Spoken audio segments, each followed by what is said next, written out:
Thank you, Malcolm, and can I welcome online everyone. Now, what I'm going to talk about is tonight is some of the Titanic connections with Camden and some aspects of class distinction and how that affected different people's experience aboard Titanic, which sank 113 years ago, almost, coming up in April. Well, you could say that the Titanic was a floating microcosm of the class system of Edwardian England.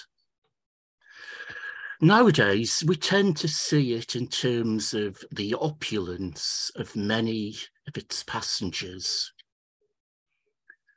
And then also by contrast, the comparative poverty of those travelling in third class.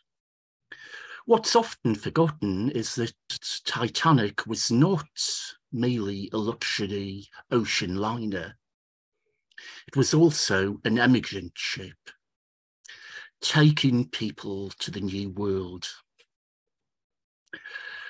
Sadly, it sank on its maiden voyage. The news coverage was horrific.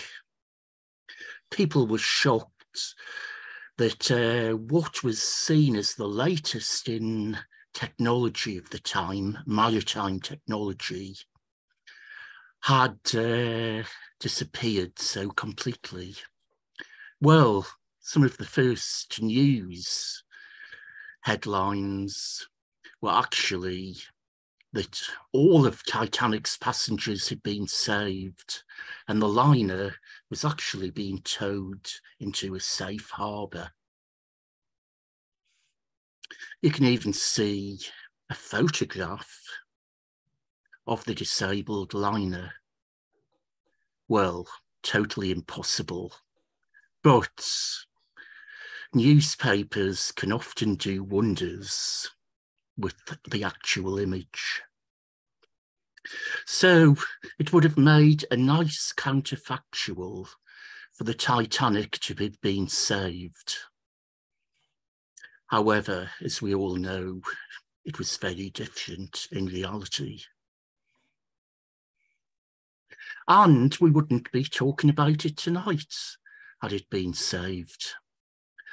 Now, the effects in places like Camden, what makes up the modern borough of Camden, I should say, were immense.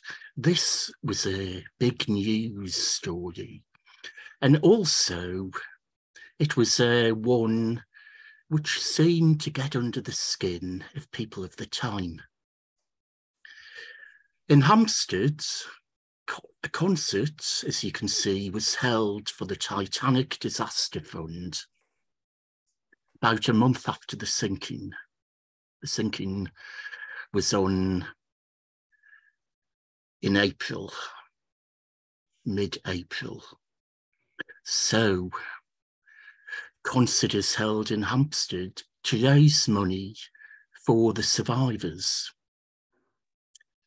And as you can see, the programme is very typical of the concerts, smoking concerts of the time. In fact, one item which I think you definitely wouldn't find in a modern concert is 4 cautionary tales and a moral. All performed at this musical event in aid of the Titanic.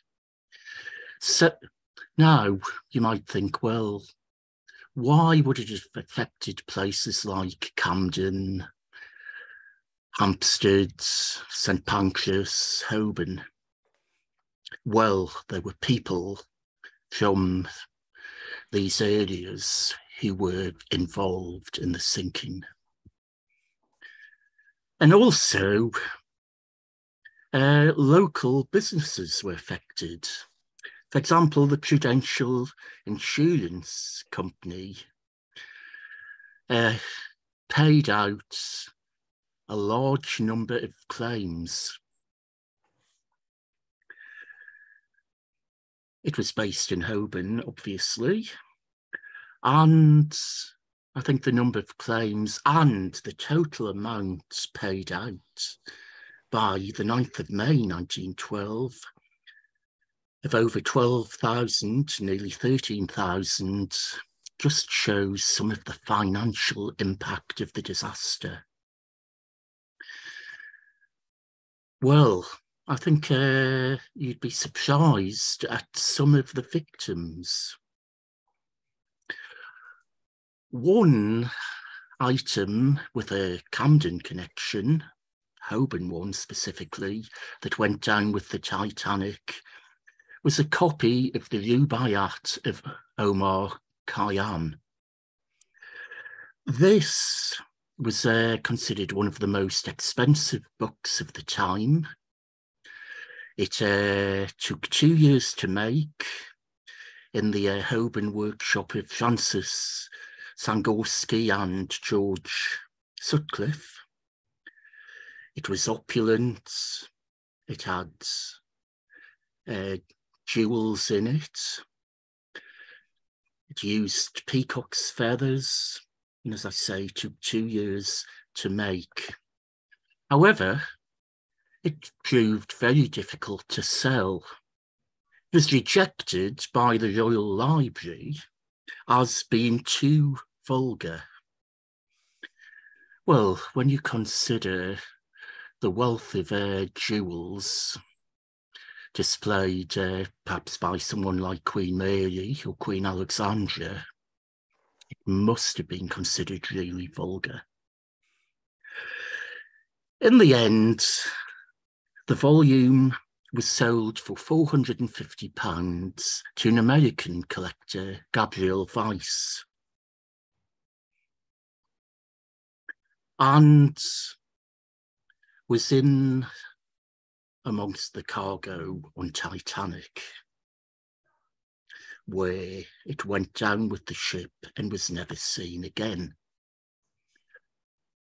Because such things as peacock feathers were used, it was later claimed that the book was cursed. Indeed, 10 weeks after the sinking of Titanic, Francis Sangorski was drowned in a freak accident while bathing off Portland Bill.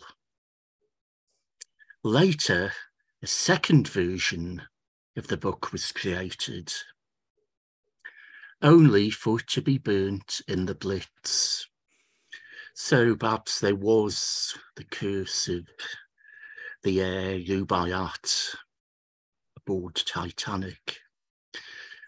In the same cargo hold, there were Egyptian antiquities, so you can imagine what the conspiracy theorists of the time made of that. Now, also on board the Titanic was another book with a Holborn connection. Francis Bacon's Essays. A rare 1598 edition of it had been bought by a young American bibliophile and a very wealthy young man. And he, when he collected the book from the bookseller,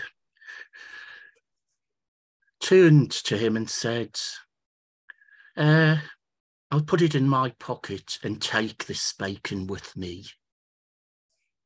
If the ship sinks, we'll go down together.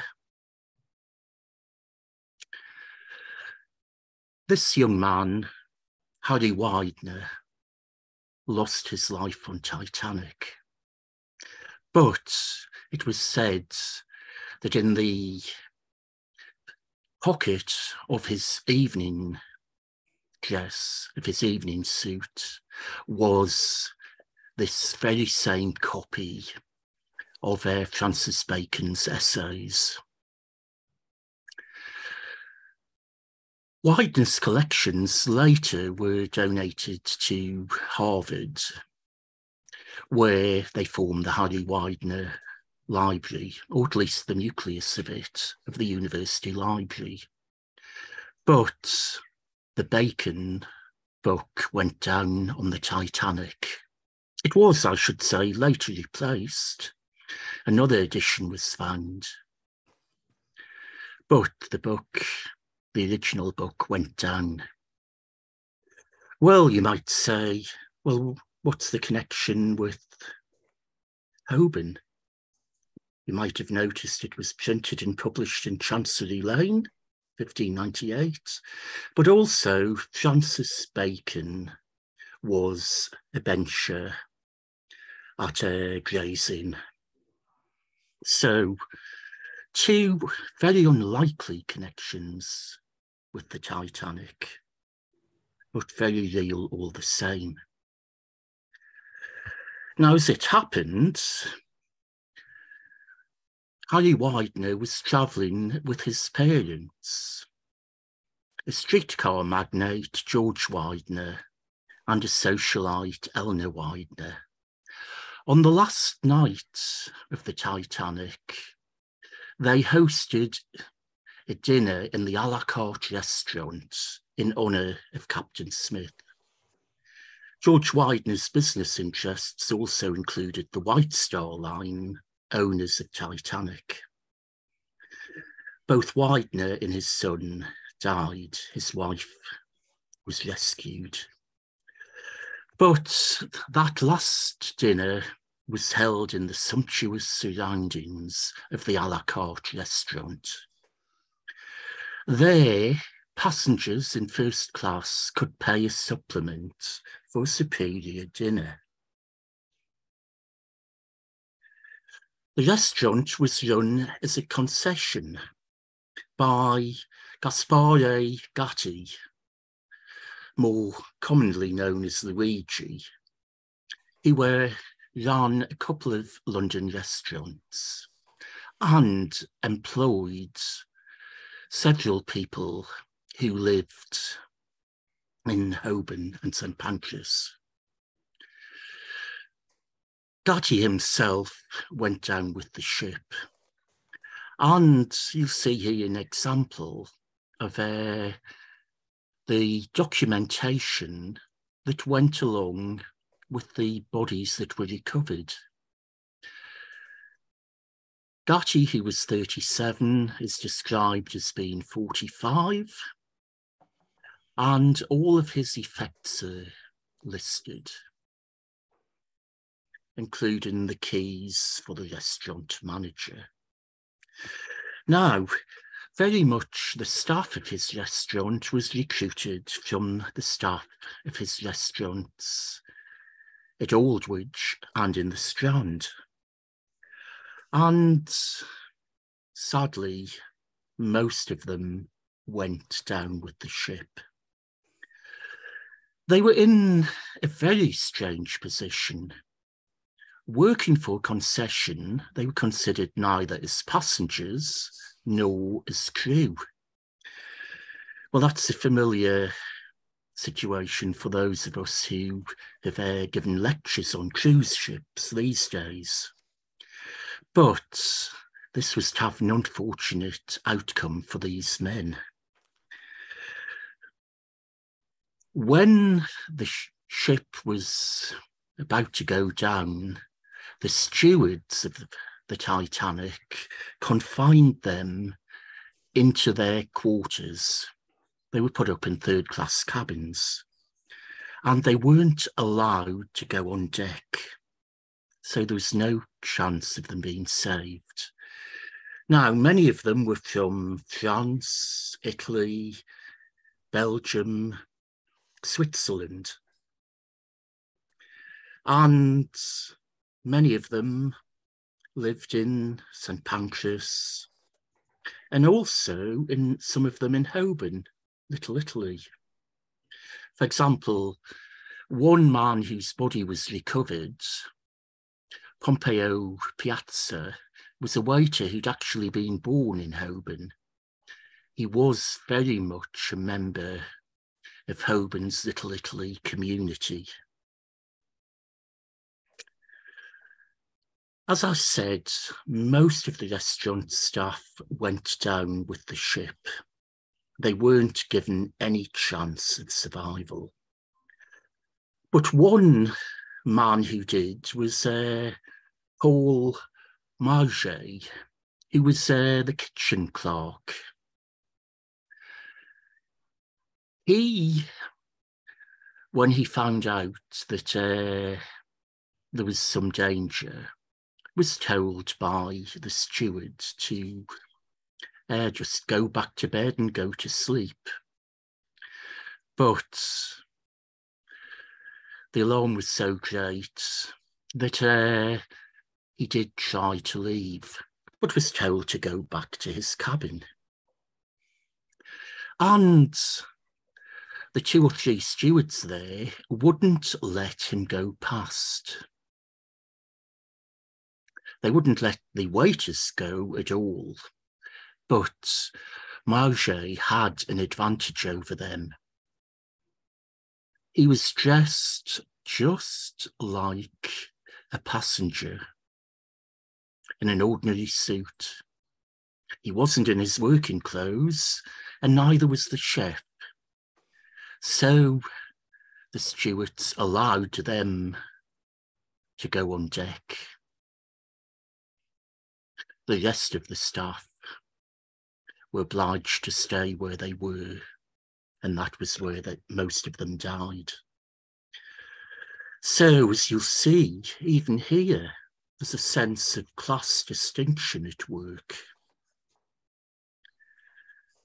Because he was respectably dressed, Marget and the chef were allowed to pass. Those in their working clothes weren't. Well, once they got on deck, the only way for Marget and the chef, Pierre Rousseau, was to jump off the ship and then try to swim to a lifeboat. However, the chef was too obese, and he was unable to, first of all, jump easily, and he never made it to a lifeboat. Even on the lifeboat, Marget was instructed by another passenger to get out of his seat. First-class passenger who knew that he worked in the restaurant. Well, as the a la carte restaurant, first-class passengers enjoyed sumptuous dining in a first-class restaurant. Or they could pass the day in the Café de Paris. So life was, for them, very leisurely, very civilised. Not so much for second and third class passengers who dined in much more utilitarian surroundings. This is the third class dining room, which admittedly is far superior to any of the dining facilities on earlier emigrant ships.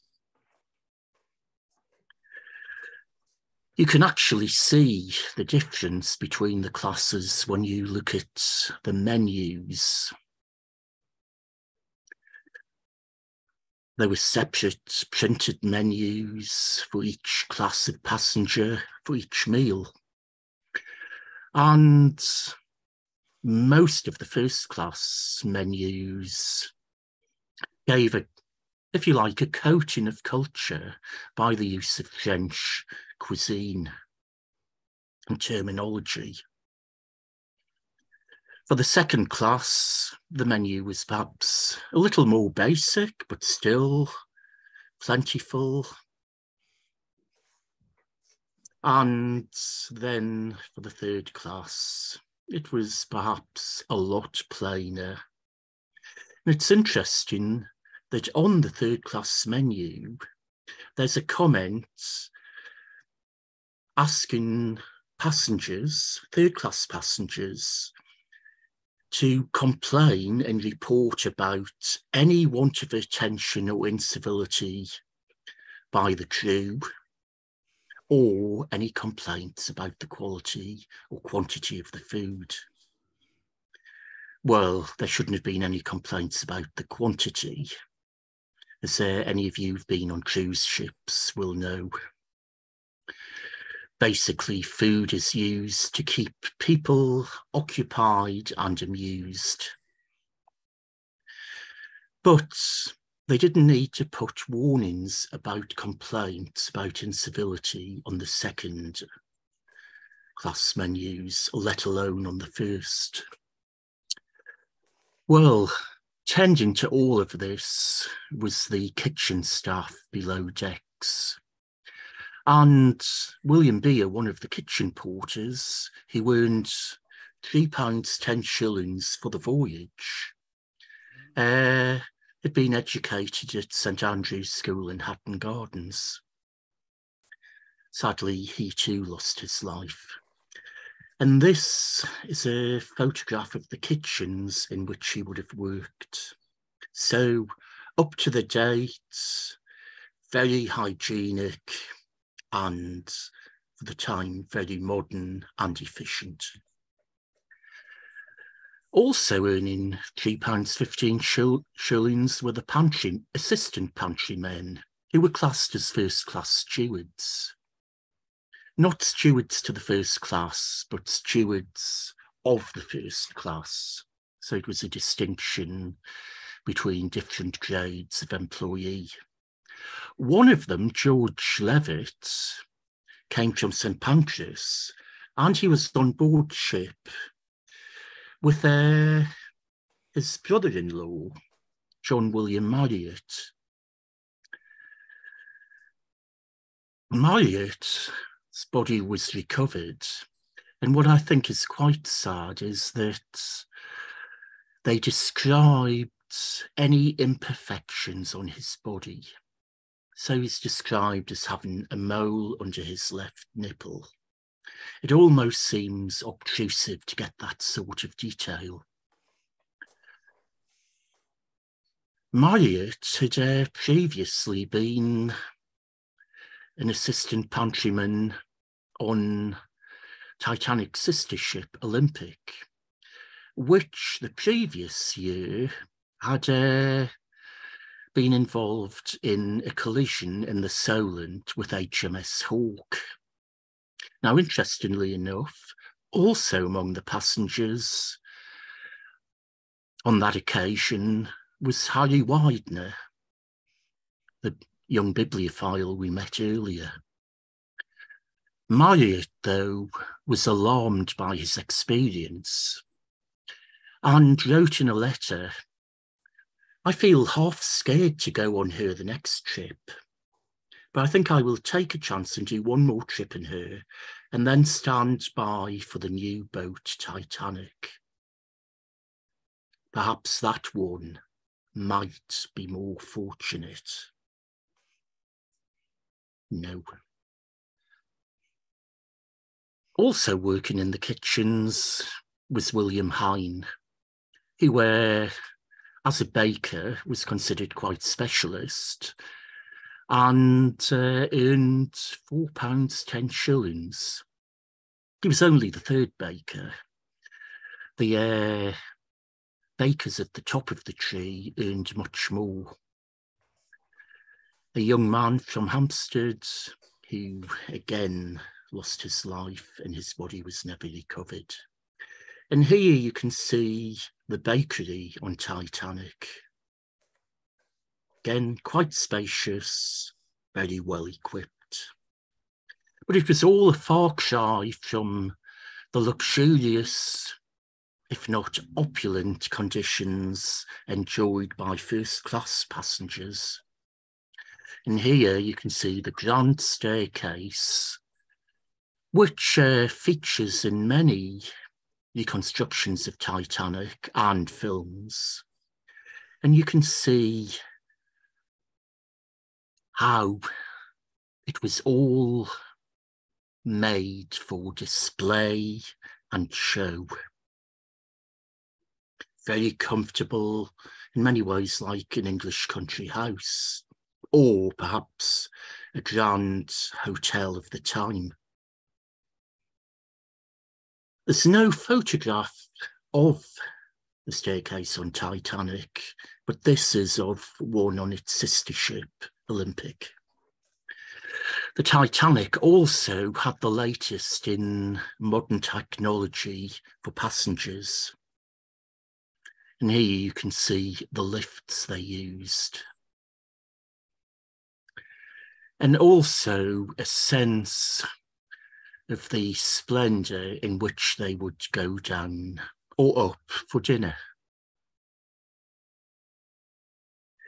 Amongst those first-class passengers enjoying these fine facilities were Alison Hudson, a Canadian businessman, and his wife, and 2 children. Hudson Alison had come over to London on business and also to buy some horses, and was staying with his family in Abbey Road in West Hampstead. His body was recovered, and as you can see, his personal effects were a bit more wealthy than those of the crewmen.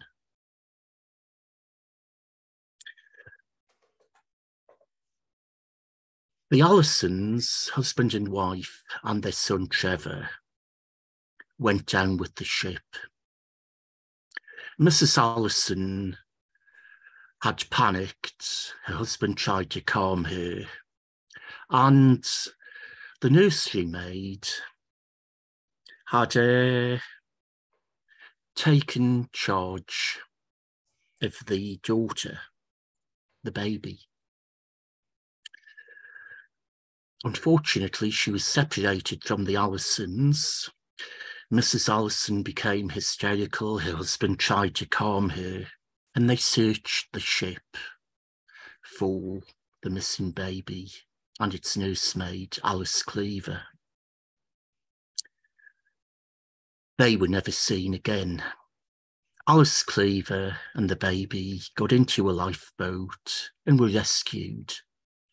However, the Allisons' family back in Montreal accused Alice Cleaver of having behaved improperly in taking the child. Later, there was some confusion with another woman of a similar name who had actually killed her child. But Alice Cleaver from Kentish Town, the nursemaid, was not that woman. So she was innocent of those charges. Also, aboard the ship as first-class passengers were Thomas and Edith Pears. They lived in Isleworth, where Tom Pears was manager of the Pears Soapworks. But Edith's family lived in Hampstead, and she'd spent a lot of time there. Well, one complaint Tom Pears had about the Titanic was that first-class passengers were not supplied with Pears soap, but with Vinolia, a long-forgotten brand. So he complained that his own soap wasn't used. Anyway, after the sinking of the Titanic, the works at Isleworth received a telegram saying all well, a marconigram sent by Tom Pears, and suggesting that Edith's family in Hampstead be informed. So it seemed that these two passengers had survived. However, there had been a delay in relaying the marconigram, and Tom Pears went down with the ship. His wife, though, was rescued and later became a VAD in this First World War, and also remarried. Amongst their fellow passengers, there were other people who won business. Tom Pears was hoping to get business for his soap firm, the family soap firm in the United States. Herbert Hilliard had been born and had lived for much of his life in St Pancras, but was a buyer for a Boston department store. Had travelled over to the United Kingdom in order to buy luxury goods for the store, and was returning on Titanic as a first-class passenger. Another man who died.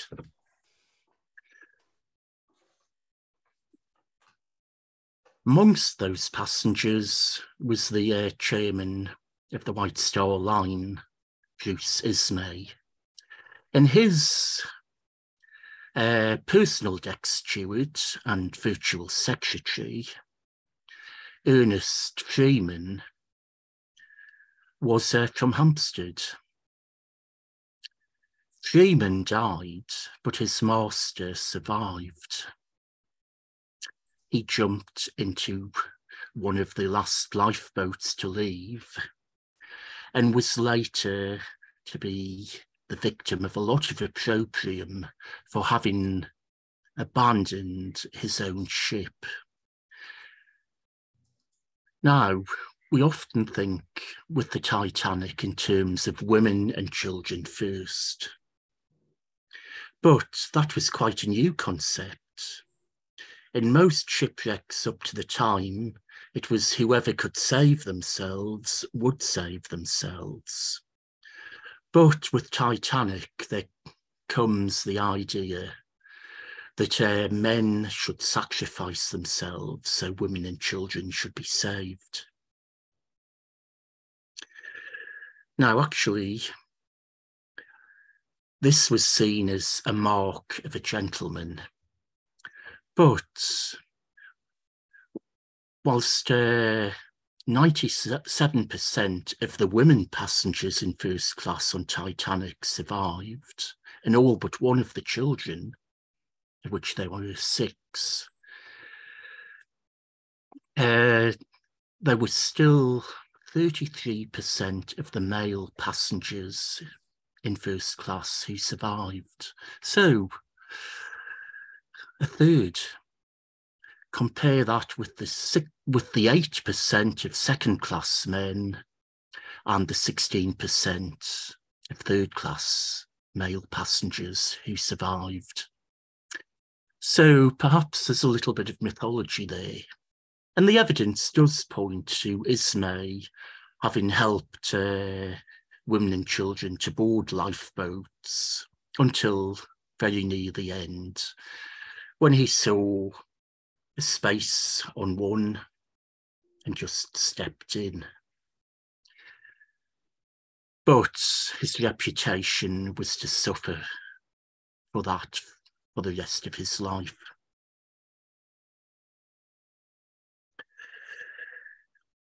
Well, many of the salon stewards went down with the ship. They worked in the public rooms, including the reading rooms, and they were not to be as lucky as Ismay. One of them was Humphrey Lloyd, a first-class saloon steward from St Pancras. Another, Albert Coleman from Hampstead. And notice that despite their different ages, they both earned exactly the same amount. Now, remember some of these wages and compare them as we go along. But the saloon steward serviced places like the first-class reading room, which was very much used by women passengers who were not allowed into the smoking room, the preserve of the first-class male, where whisky consumption, cigar consumption, and gambling were rife. Now, that was very much a gentleman's preserve. This slide seems to have got stuck.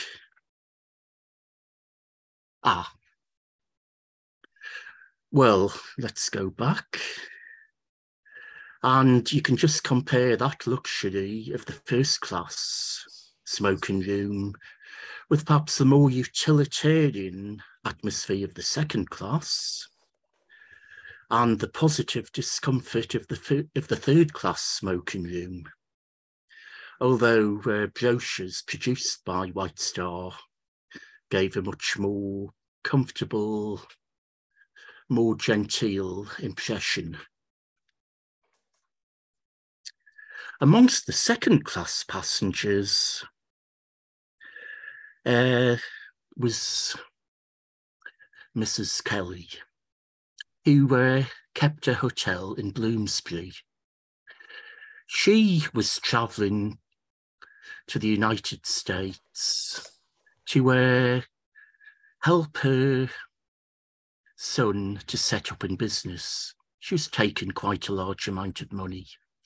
Mrs. Kelly is the shorter of the three people in this photograph.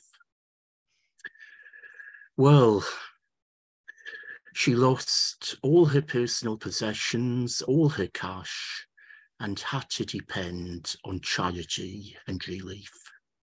First of all, from the American Red Cross, and then she returned to England, where she would have benefited from the Titanic Relief Fund, for which a concert was held in Hampstead Town Hall. Also amongst those second-class passengers was Sidney Collett, a young man from Hampstead, a theology student who was going to the United States to study in a Bible college in the South.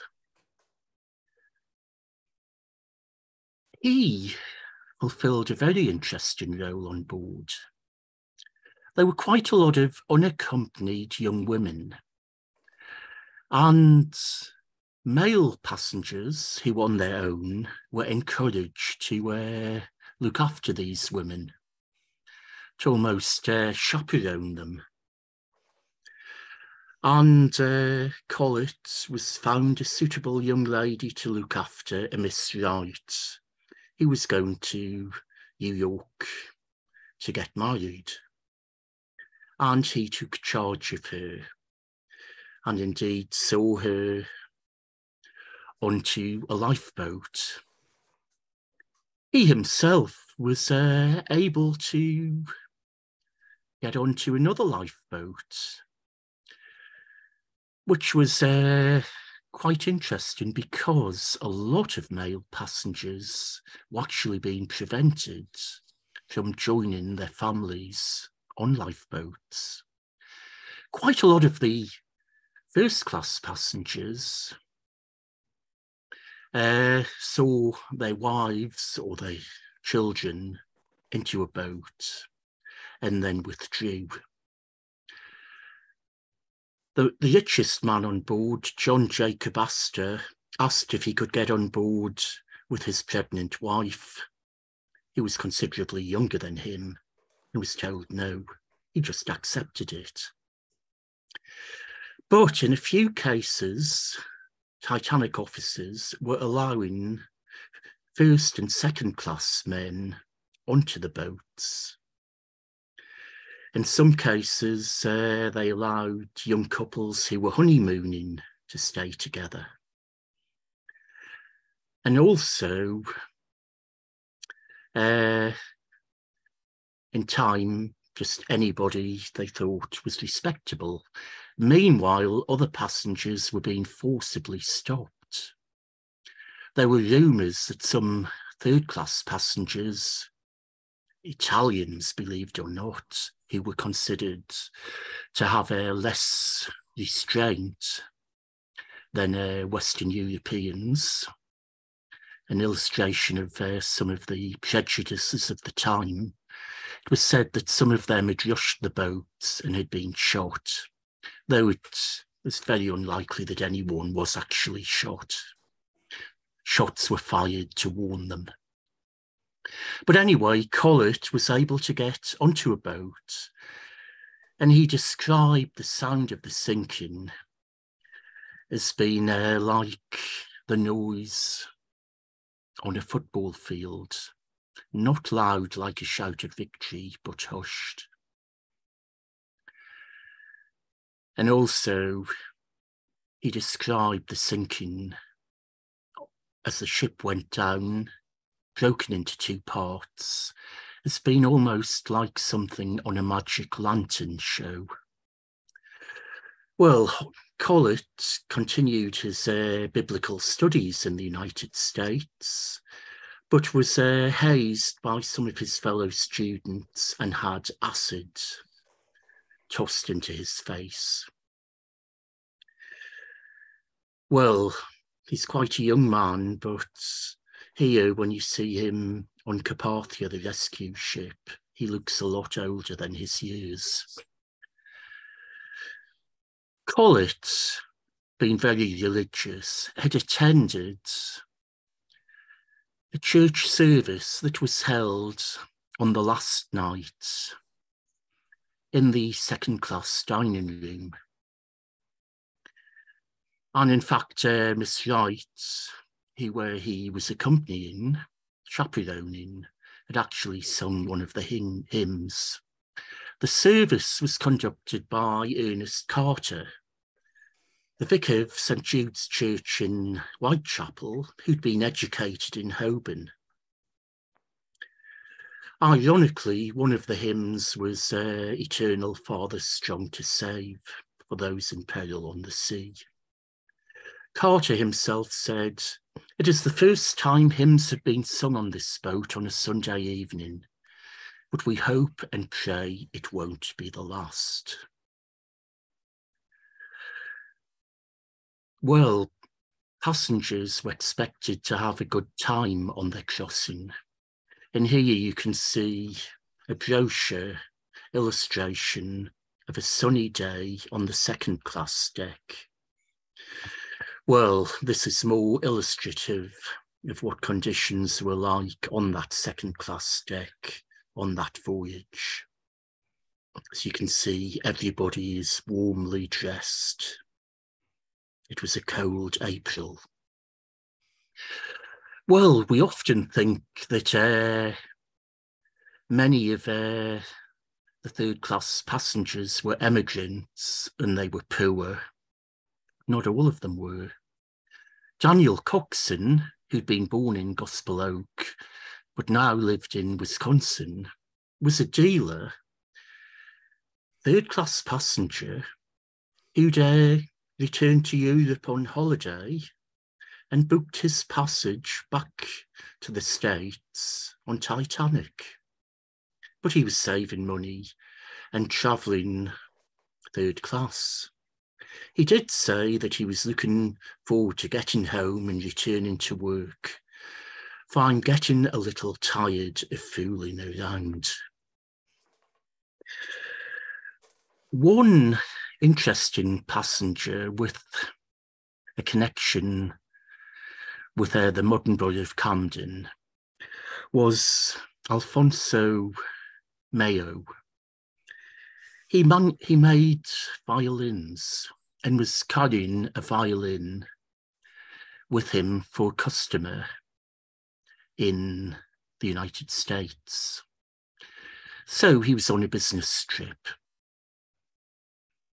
Well, by the time he was teaching music and making instruments and selling them, he was living in Bournemouth with his wife. His other wife, his first wife, and family was still in Holborn. So what the sinking of Titanic revealed was perhaps a very sad and complicated life, this man from the Little Italy community. Also amongst the stewards, first-class bedroom steward was Andrew Cunningham. He is the man on the right of this photograph.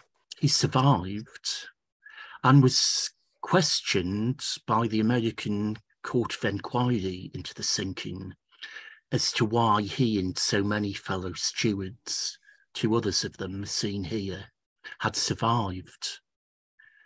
And he said that he had jumped ship and swum to a lifeboat and clambered aboard, and that was how he saved his life, his own life.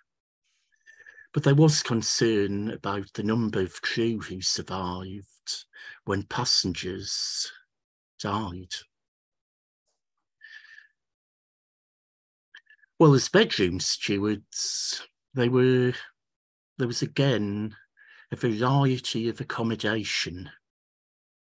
There was the luxury of first class, the more utilitarian, but still very comfortable second class, that was perhaps equal to that of first class on many other ships of the time.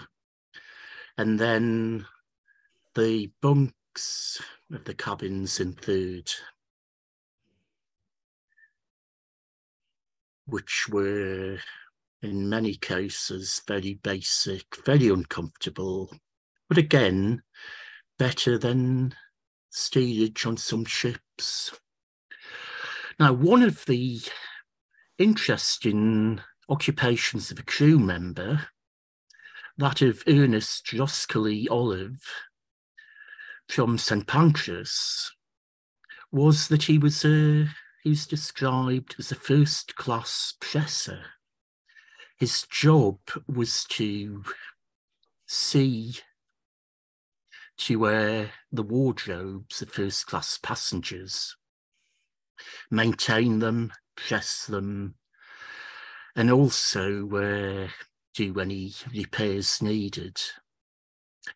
After his death, he was described as a sartorial artist. So he was obviously a skilled tailor, and he was well paid for that. Now, some of the first-class passengers were travelling with many boxes of clothes, lots of luggage, and some of them claimed for what they'd lost. And a lot of their clothing was quite sumptuous, like this smoking jacket of a first-class passenger, Victor Peñasco, who was noted for his sartorial elegance.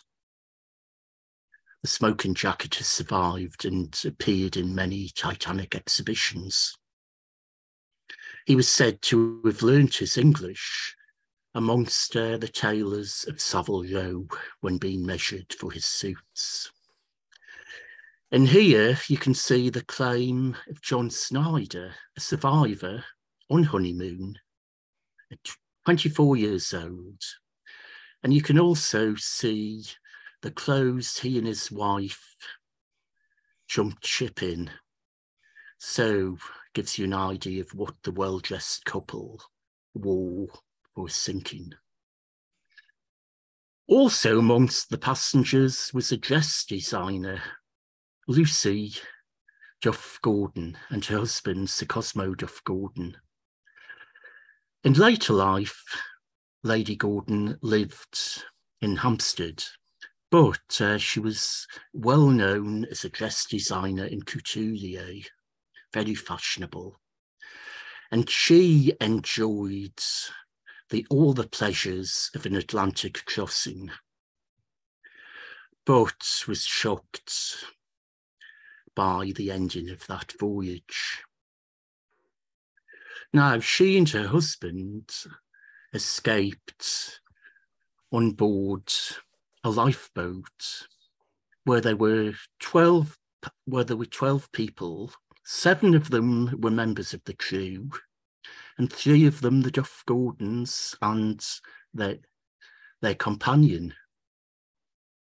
And it was said that Duff Gordon had bribed the crew members not to go back to pick up people dying in the waters. But as well as being finely dressed, sartorial elegance was demanded on other first-class facilities, such as the gym, well-equipped gym. Notice how the man on the mechanical horses dressed. Nobody would dress like that now, would they? And also there was a Turkish bath, for which a fee was paid, and Annie Caton, the Turkish bath attendant for the women's sessions, came from Holborn. A lot of those stewardesses survived, and she is amongst them, but we don't know which one. But less comfortable was the work of a fireman. And one of them, Harry Smither, came from Hampstead. Now, think of the stewards who were earning about £3.15 and well paid at that. He earned £6 for a voyage. And that was a mark, perhaps not of skill, although skill was needed, but of the arduous and difficulty of the work. Dirty, hot conditions in the stoking rooms. So very much it was a case of they deserved every penny they got, but not many of the stokers survived the sinking. Well, when the corpses were recovered, class distinction still continued in death. The first-class passengers were embalmed and placed in coffins. The second and third class were simply placed in sacks, and some of the crew were simply unceremoniously dumped in the hold amongst ice. And it was said that to get them out, some of their arms had to be broken. But the only way these people could be identified according to class was by clothing and by their possessions, which, as we have seen, were meticulously listed. And there was some subversion of class. Some members of the crew, stewards and even stokers and ordinary seamen, had purloined warm suits and warm overclothes from first-class cabins. They just wanted something to keep warm in. It wasn't calculated theft. It was just, how could they survive? So, being well-dressed, often in Savile Row suits, they were misidentified as members of the first class, treated accordingly, better treated, and then later on were found to be members of the crew. So their treatment was not as ceremonious at the end, but they had somehow managed to subvert the class system because people were being distinguished and discriminated by dress, even in death, just as they had been in life. Well, for many of these corpses, the end, if they were in such a mangled condition, they couldn't be taken ashore, or there were just so many to be taken ashore and priority was given to first class, then they would be unceremoniously buried at sea in mass burials. They did get a religious service, though. Well, perhaps one of the best known images of the Titanic is Fortuno Matania's Women and Children First, where you see a parting on deck. It's quite a romantic image. You see a young man in tuxedo and black tie bidding farewell to his sweetheart or wife. He holds his life jacket in his arm, in his hands. Meanwhile, a passenger in pyjamas is trying to persuade his wife to go on board a lifeboat. Meanwhile, a crew member in a baker's hat looks almost with disbelief at the young man in his dinner jacket, the young exquisite. And other second and third class passengers in the background look reconciled to their fate. Well, you'd think, oh, this is a work of fiction. It's too romantic. It can't have happened like that.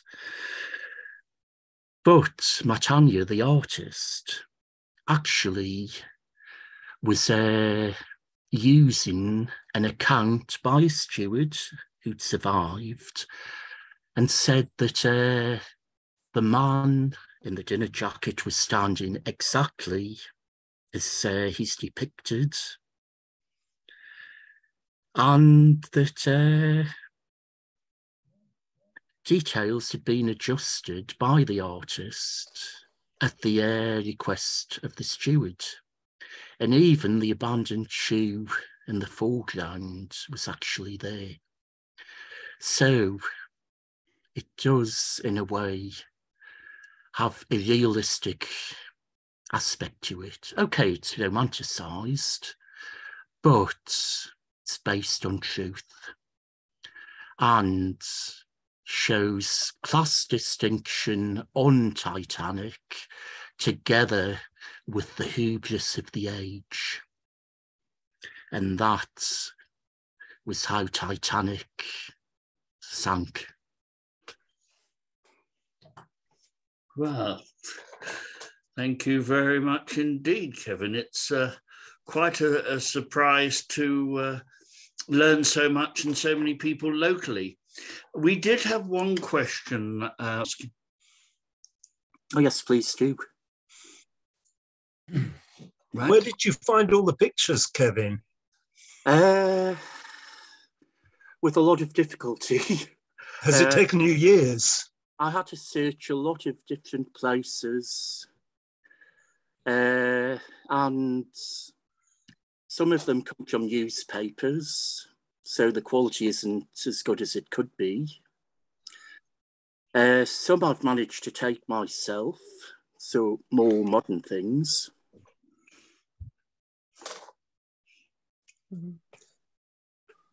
And others, there's various websites where they are now freely available. So it's a lot of searching, as with everything. You mentioned that people were being rescued, if they jumped in the water and everything, but were not the lifeboats fairly full already? Could they cope with many people coming on board? No, one of the problems was that the lifeboats were being lowered when there weren't enough people on them. For example, Cooper ones, there were only 12 people on board, and they wouldn't go back to rescue anybody. And in others, that's how Ismay could get a place. Now, there weren't enough lifeboats for everybody. The regulations were changed after Titanic, but Titanic had the regulation number, but not everybody could be boarded. However, the lifeboats were leaving far from full. Yeah, right. A lot of people would have been saved. Well, while you were talking, I was looking up the addresses on Google Maps to see where the people you were mentioning were around Kentish Town, just where they are now. And the presser, the first class presser, lived above ABBA Electronics on Kentish Town Road, and the first advert was for an iron, which I thought was quite funny. But it's I think it is. Right. Very appropriate, though. Yeah. Right. Are there any more questions? Ask something. Yeah. Another question. Sorry about that. I think I've heard about a book which followed up the stories of some of the survivors on both sides of the Atlantic. People in the crew who had survived and come back to England, and people who were migrating to America in third class. A few of them who survived have now really advanced. Their successive generations have really advanced, whereas the ones who came back to Liverpool and England stayed very much in the same sort of social level. Is that true? Have you come across that book, that study? I have come across the idea. I don't think I've read that particular book. Well, there's so many on Titanic. Yes. I think it's quite possible if you consider social mobility in the two countries. Yeah. Of course, there were equally some who were sank into even more poverty, having moved to America. But that was, in many cases, women left on their own with small children. No support mechanism. No. Oh. It's interesting. A lot of Camden people, there's very few who are what we would call emigrants. The ones who were emigrants had left many years previously, and as you can see, it made a success. Buyer for Boston store, for example. So you can see success there. Yeah. Or coming back as a dealer for a holiday. Okay, are there any more questions? If I could just jump in. Yeah. I left a note on chat, but just to mention, I'm not sure if Kevin is aware, but the architect of the Russell Hotel, Russell Square, also designed the first class dining room on the Titanic. And so there's very, very strong resemblance between that dining room and the Russell Hotel. But interestingly, he also created these two bronze dragon sculptures, and one was on the Titanic and one's in the Russell Hotel. And the one in the Russell Hotel is still there. It's absolutely identical to the one that was on the Titanic, which is obviously no longer with us. But if anyone wants to look at the bronze sculpture, it's on a newel post on a staircase which is now the Kimpton Hotel. But it's quite interesting to have a look at it. Yes, that was a point that was brought up when I spoke at Holborn Camden Local Studies and Archives 2 months ago. Again, there was somebody who was very interested in that. Yeah. And it's certainly worth seeing. Yeah. Right. It's nice to hear that there is something surviving from the grandeur of the hotel, of the Russell Hotel, because I've heard other comments about the changes there. Yeah. Right. Well, I think we've come to the end there, but thank you very much for a fascinating talk and an insight into how many people of different classes coped both with the journeys and with surviving. Yes. Oh, thank you. Well, thank you very much. Thank you. Yeah.